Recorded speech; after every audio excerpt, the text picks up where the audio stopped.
สบายดีพี่น้องวันนี้ก็มาค้นเฟืองไปไว้ให้งัวพี่น้องเอ้ยเฟืองเจ้าของเองนั่นแหละค้นขึ้นรถไถหน้าติดตามมาเบิ่งน้ำกันพี่น้องค้นเฟืองโดซอยหน่อยโดมาซอยกันเลยโดรถไถหน้ามันบ่มีคอกพี่น้องเอ้ยมันบ่มีคอกมันก็เลยได้บ่หลาย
อะไรเสือเนี่ยนี่น่ะไปขึ้นอีกได้ซูนแล้วก็มัดแบบก็ลงเสีย มาแล้วค่ะนี่มาแล้วนี่มามาโอ้ยโดดมาสู้ไม่ต้องมีสติ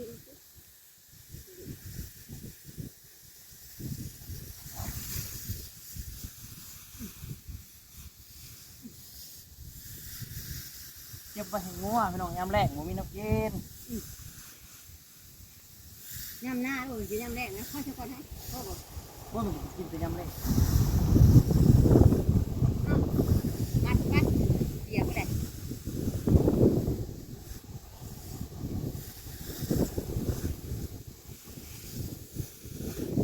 เอาไว้ตุ่มนะตุ่มเด้ตุ่มมามาแล้ว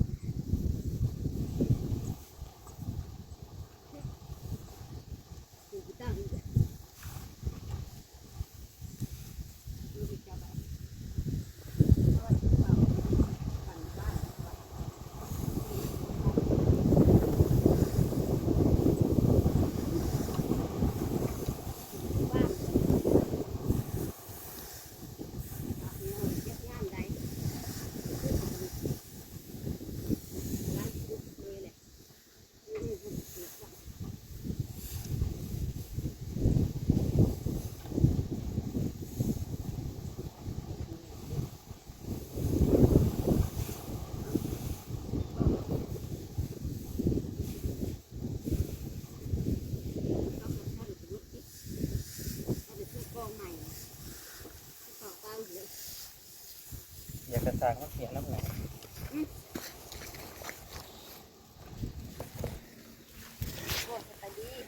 คนเฟืองไปหน่อยดีเด็กน้องคนเครื่องอ่ะมัดที่ถ่ายนี่เชือกให้ถ่ายนี่เดี๋ยวพี่อ้อยแล้ว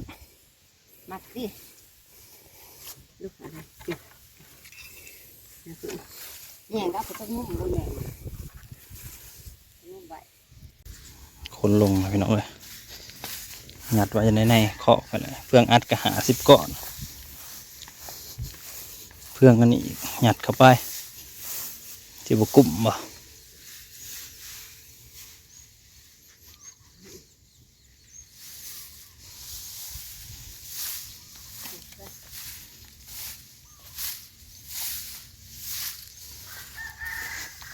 น้ำงัวกับมันมากินอยู่ฝนก็เที่ยวตกเที่ยวเศร้าอยู่นี่แหละเมื่อมาตกแล้วก็เศร้าแล้วก็ตกอยู่นี่แล้ว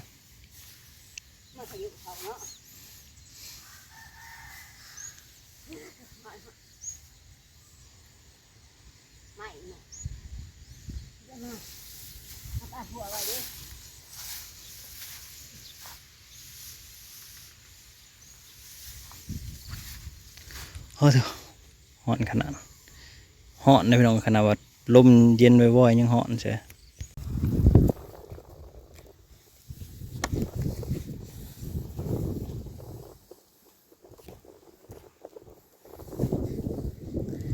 คนเฟื่อง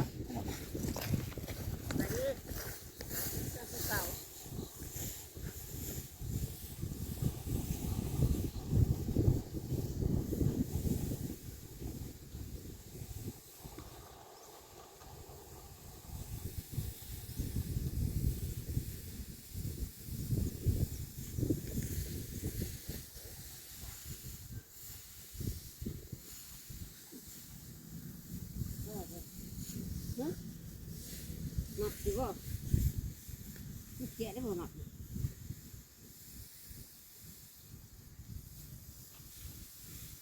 อันนี้จะมาหนักดิ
ฝนมาอีกแล้วเนาะ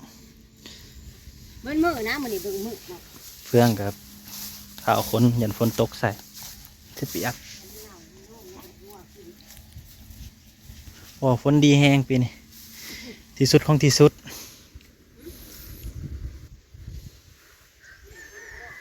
ฝนตกกะลีร้อน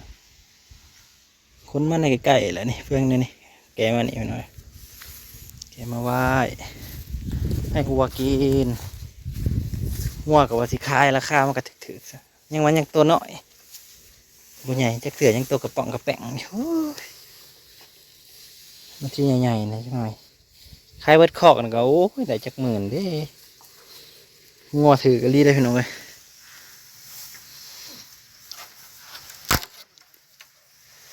งัวเทิบเข้ากันตัวใหญ่สำหรับยังได้4-5 พันกันได้งัวเทิบมันยากนะมาห้าวเนี่ยมันนั่นแค่เป็นหยัดเขาแล้วแหละ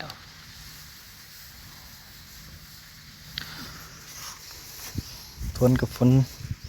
เล่งมาไฟพยานก็จัดไป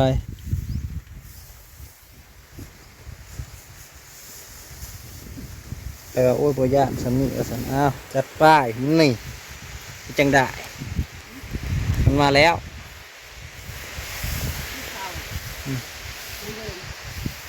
เพียงฝนตกอะไรโฟยังมาเกิดในรังคา ดึงออกแน่ดึงออกมันสิยาวนี่เด้อไม้สุกขึ้นเด้อคนเครื่องพี่น้องแฉะมาเถอะหน่อยสิใหญ่อยู่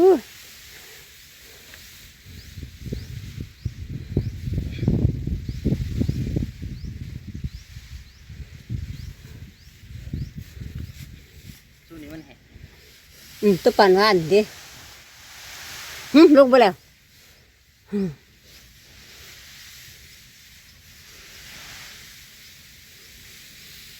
ตัวนั้นยังว่ามันเปียกอยู่พืชมันตัวนั้นเลยปลาอยู่หันที่นี่มันใส่ฝนก็ย่อยใส่ข้าว่าบ่แห้งผัดแช่มาผัดมาย่อยใส่ข้าปกเป็ดเอาไปโต๊ะก็อีกมันสิแห้งบุ้งได้มีลายกระทงสร้างยังไงอยู่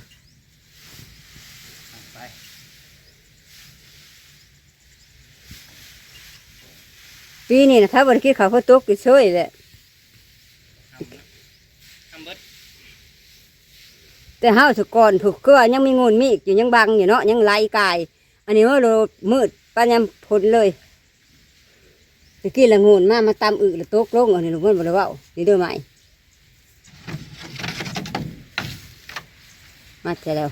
โอ้มึงเขาปังได้สุกปังได้บ่นี่เห็นบอกไก่นะฮะนี่นะเอาเข่าบังแม่เข่านี่นะฮัมจุกเหนียวเข่านี่ก็ได้อยู่มันเป็นโป่งอยู่ ได้สิเล่นจะคือ ห่วยมันจ้ามันบริลายให้ได้ดอก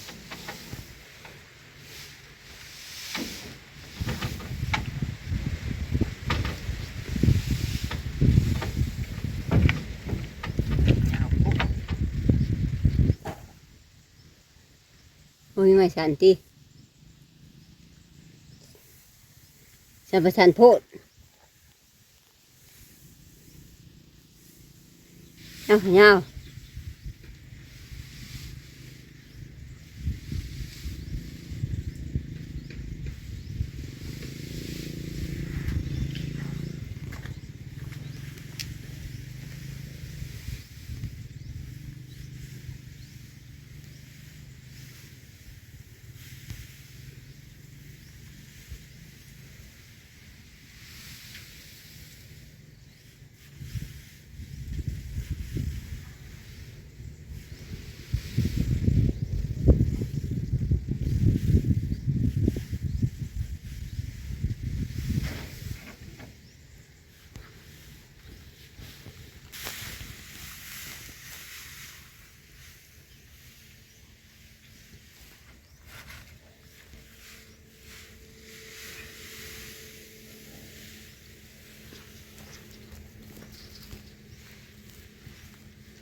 เอารถไทยขันเอารถไทยออกสิหยัดสบายหายเงาตัวน่ะ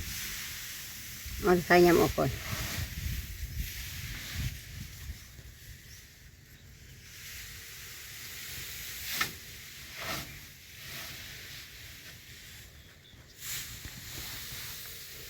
เขาชิดต่อทุกคน